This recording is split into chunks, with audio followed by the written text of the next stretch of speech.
दोस्तों नमस्कार। बीजेपी के भीतर संघ को लेकर और दिल्ली से बने हुए त्रिकोण के भीतर यह सवाल लगातार बड़ा होता रहा कि अगला बीजेपी का अध्यक्ष जो भी होगा वो संघ के अनुसार होगा, यानी दिल्ली की चलेगी नहीं। लेकिन उससे पहले बड़ी परीक्षा महाराष्ट्र के मुख्यमंत्री को लेकर आकर खड़ी हो गई।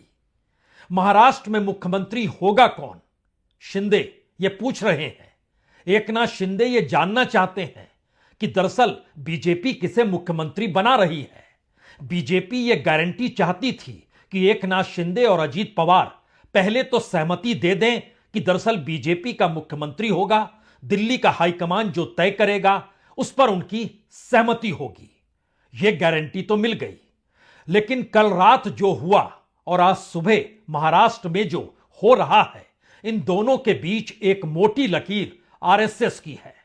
यानी आरएसएस बीजेपी के अध्यक्ष पद से पहले महाराष्ट्र के मुख्यमंत्री पद पर अपने चुने हुए व्यक्ति को चाहती है, क्योंकि महाराष्ट्र का चुनाव बीजेपी के हाथ से निकल चुका था, खास तौर से लोकसभा चुनाव के वक्त ही।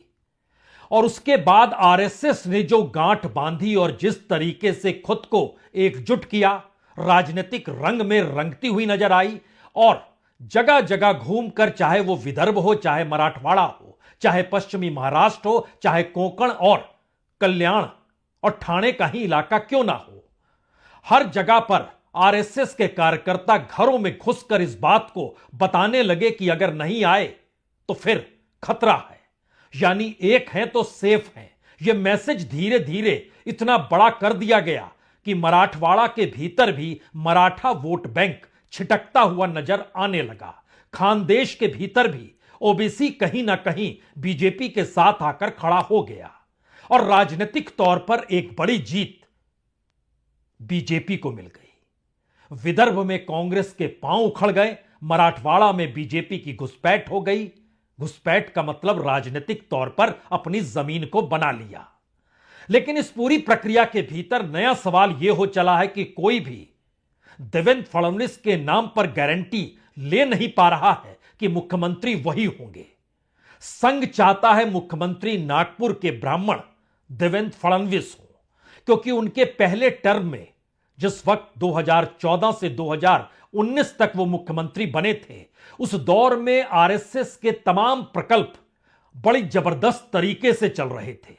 यहां तक कि नागपुर में जो कैंसर अस्पताल खुला, उसके लिए भी संघ जो चाहता था मुख्यमंत्री के तौर पर देवेंद्र फडणवीस उसी दिशा में बढ़े। नागपुर यूनिवर्सिटी के भीतर की एक इमारत भी आरएसएस ने खड़ी कर डाली और पूरे महाराष्ट्र के भीतर आरएसएस जिस दिशा में बहते रहा, उसी दिशा में फडणवीस की सरकार भी चलती रही। दिल्ली ने कभी कोई हस्तक्षेप उस दौर में किया नहीं और महाराष्ट्र की राजनीति में फडणवीस दूसरे मुख्यमंत्री हुए जिन्होंने पूरा टर्म यानी 5 बरस पूरे किए।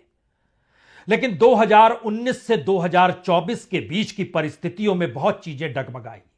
लेकिन नया सवाल तो मुख्यमंत्री के पद को लेकर है और दिल्ली में आधे घंटे तक एकनाथ शिंदे से कल देश के गृह मंत्री अमित शाह की मुलाकात, उस आधे घंटे के बाद तकरीबन 150 मिनट तक एकनाथ शिंदे, देवेंद्र फडणवीस, अजीत पवार सभी बैठे।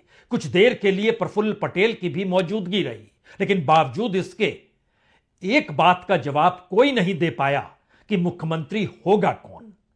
देवेंद्र फडणवीस डिप्टी सीएम बन जाए, उन्होंने कहा बन जाएंगे, लेकिन बताइए मुख्यमंत्री होगा कौन। यहां से कहा गया अगर आप डिप्टी सीएम नहीं चाहते हैं तो दिल्ली आ जाइए, उन्होंने कहा सब ठीक है, लेकिन मुख्यमंत्री होगा कौन। और मुख्यमंत्री होगा कौन, यह पेंच दरअसल महाराष्ट्र की उस राजनीति में जाकर उलझ गया है जहां पर मराठा या ओबीसी देवेंद्र फडणवीस दोनों समुदाय से आते नहीं हैं और राजनीति को साधना है तो मराठा समुदाय से किसी शख्स का नाम बीजेपी के भीतर से निकल कर आएगा जो आखिरी क्षणों में सामने आएगा। इसीलिए कहा जा रहा है अब तमाम बैठकें टलते टलते 1 दिसंबर को बैठक होगी। इस दौर में एकनाथ शिंदे यूं ही अपने गांव सतारा नहीं निकल गए, बल्कि सहमति कहीं ना कहीं बीजेपी के नेता देवेंद्र फडणवीस की भी रही। देवेंद्र फडणवीस जी चाहते हैं आखिरी मूवमेंट में नहीं, पहले ही ऐलान हो जाए कि मुख्यमंत्री वही हो रहे हैं। तो क्या देवेंद्र फडणवीस को लेकर भी सियासत दिल्ली और आरएसएस के बीच खुले खेल के तौर पर उभर चुकी है? राजनीतिक तौर पर ऐसी परिस्थिति कभी लगती नहीं थी, लेकिन दिल्ली की सियासत भविष्य देखती है या मौजूदा वक्त में नेता के कद को ना बढ़ते हुए देखना चाहती है। और इन सब के बीच आरएसएस की अपनी बिसात, जो अब बहुत राजनीतिक रंग में रंग चुकी है, वो ये मानने को तैयार नहीं है कि किसी भी ऐसे शख्स को जैसे राजस्थान में प्रयोग किए गए, मध्य प्रदेश में प्रयोग किए गए, छत्तीसगढ़ में प्रयोग किए गए, उससे पहले कर्नाटक में प्रयोग किए गए थे, उस रास्ते नहीं चला जा सकता है। तो दरअसल इस पेच के पीछे या पर्दे के पीछे का खेल है क्या?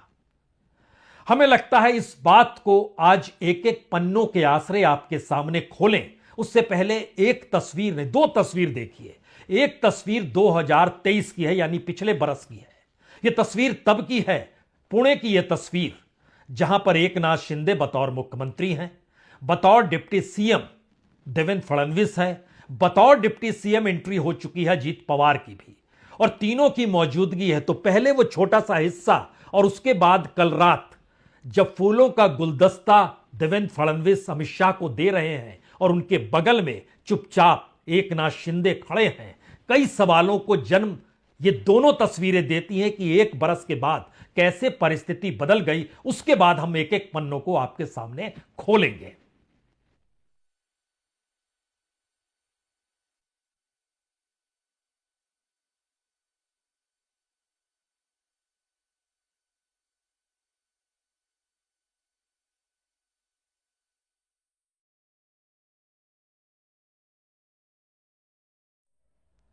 तो तस्वीरों का तो अपना महत्व है, लेकिन आइए महाराष्ट्र की राजनीति के भीतर जरा घुसकर नए मुख्यमंत्री की खोज की जाए। और क्यों देवेंद्र फडणवीस फिट नहीं बैठते हैं, या एकनाथ शिंदे क्यों चाहते हैं कि पहले सीएम का नाम तो बता दिया जाए, उसके बाद हम सहमति देंगे, क्योंकि फार्मूला बिल्कुल तय है। किसके कितने विधायक मंत्री बनेंगे यह भी फार्मूला तय है कि 50% बीजेपी के हवाले कर दिया जाए, 30% एकनाथ शिंदे यानी शिवसेना के हवाले कर दिया जाए, 20% एनसीपी यानी अजीत पवार के हवाले कर दिया जाए। कैटेगरली कहिएगा तो 20-21 मंत्री रहेंगे बीजेपी के। उसके बाद दूसरा नंबर 12-13 मंत्री बनेंगे एकनाथ शिंदे के, 7-8-9 इसके बीच में अजीत पवार के बनेंगे। यही 42 मंत्रिमंडल का हिस्सा रहेगा। लेकिन मुख्यमंत्री कौन बनेगा? दरअसल महाराष्ट्र की 150 सीटें ऐसी है जिस पे मराठा वोट का प्रभाव है। दरअसल महाराष्ट्र के भीतर 100 सीटें ऐसी है जिस पर ओबीसी का प्रभाव है। और अभी तक राज्य में 18 मुख्यमंत्रियों में से 10 मुख्यमंत्री मराठा समुदाय के रहे हैं। विलासराव देशमुख भी मराठवाड़ा से आते थे, लातूर से, वह भी मराठा थे। और मराठा राजनीति के भीतर का एक अनूठा सच अगर जाति समीकरण के आश्रय देख रहे हैं तो सबसे बड़ी जाति समुदाय में मराठा 28% है, ओबीसी तो 38% है, लेकिन वो अलग अलग जातियों में बिखरा है। नारा उसी के लिए दिया गया, एक है तो सेफ है। दलितों की तादाद और मुस्लिमों की तादाद तकरीबन 12-12% और उसके अलावे आदिवासी हो, ब्राह्मण हो या दूसरी ऊंची जातियां हो, ये 10% है। अब सवाल यह है कि इन सब के बीच अगर जाति की राजनीति मायने रखती है तो फिर देवेंद्र फडणवीस ब्राह्मण है, नागपुर से आते हैं, संघ के करीब हैं, राजनीति में फिट कैसे बैठेंगे अगर वो अगुवाई करने लगे तो? तब क्या मंत्रिमंडल के भीतर मराठाओं की तादाद बहुत ज्यादा होगी? मराठवाड़ा में से 7 विधायक बीजेपी के मराठा हैं और मराठा वोट बैंक में इस बार सेंध भी लगा दी गई। लेकिन बात इससे असल सीएम पद तक पहुंचती नहीं है और इसीलिए कहा गया पहले आप मुंबई में जाकर बैठिए। तो आज मुंबई में शिंदे की बैठक होनी थी फडणवीस और अजीत पवार के साथ, वो अपने गांव सतारा चले गए। कल भी नहीं बैठक होगी, परसों की बैठक, लेकिन वह भी संभव लग नहीं पा रही है। यानी जो तारीख पहले तय की गई थी कि 2 तारीख वानखेड़े स्टेडियम शपथ ग्रहण समारोह, मान लीजिए वो टल गया। कम से कम 4-5 दिन तो और टल ही गया। यह स्थिति बहुत साफ है। अब अगली बात क्या है? शिंदे चाहते हैं हम तीनों बैठें, उससे पहले मुख्यमंत्री कौन होगा ये बताइए। तो इसके लिए तय हो रहा है बीजेपी के भीतर की दरअसल दो पर्यवेक्षक भेजते हैं, एक नाम भेजते हैं, उस नाम के आश्रय सहमति बनाने के लिए पर्यवेक्षकों की मौजूदगी रहेगी और वो जब नाम निकल कर आएगा तो उसके बाद बताया जाएगा और उसके बाद एक सहमति बन जाएगी कि बीजेपी का सीएम तो होना ही है, उसमें कोई तो मुश्किल है नहीं। अब यह सवाल यहां पर सबसे बड़ा है कि बीजेपी ने कल रात जो तकरीबन 3 घंटे तक मशक्कत महाराष्ट्र को लेकर चली, उसमें अपना एनालिसिस भी किया। 2014 के चुनाव में बीजेपी को सबसे ज्यादा 27.81% वोट मिले थे और 122 एमएलए उसके जीत कर आए थे। 2019 में परसेंटेज 2 कम हो गया और 25.75% वोट मिले और सीटें भी कम हो गई, 103 सीट मिली। 2024 में 26.77% वोट मिले, यानी 14 और 19 के बीच में 26.77% बीजेपी को वोट मिले और सीटें मिल गई 132। इस 132 सीट तक आरएसएस ने पहुंचाया, इसीलिए वो कह रही है कि 132 लोगों को एकजुट करना फडणवीस की अगुवाई में ही संभव है। और बीजेपी और दिल्ली में बैठे नेता कह रहे हैं कि दरअसल मसला 132 का नहीं है, उसके साथ आपको अजीत पवार और शिवसेना को भी देखना है। अब जरा शिवसेना की एक हकीकत देखिए जिसको लेकर बीजेपी घबरा रही है। शिवसेना को 19.35% 2014 में मिले थे, 63 विधायक जीते थे। 2019 में 56 विधायक जीते और 16.41% इनका वोट हुआ। और उस समय दोनों मिलकर आपस में लड़े थे और उस समय यह था कि बीजेपी का वोट ट्रांसफर उद्धव ठाकरे की शिवसेना में नहीं हुआ, तो दोनों ने अलग अलग रास्ता पकड़ा। मुख्यमंत्री पद पर हम बैठेंगे, आप नहीं, आप बैठेंगे नहीं, हम बैठेंगे, यह बहस में चीजें गुम हो गई।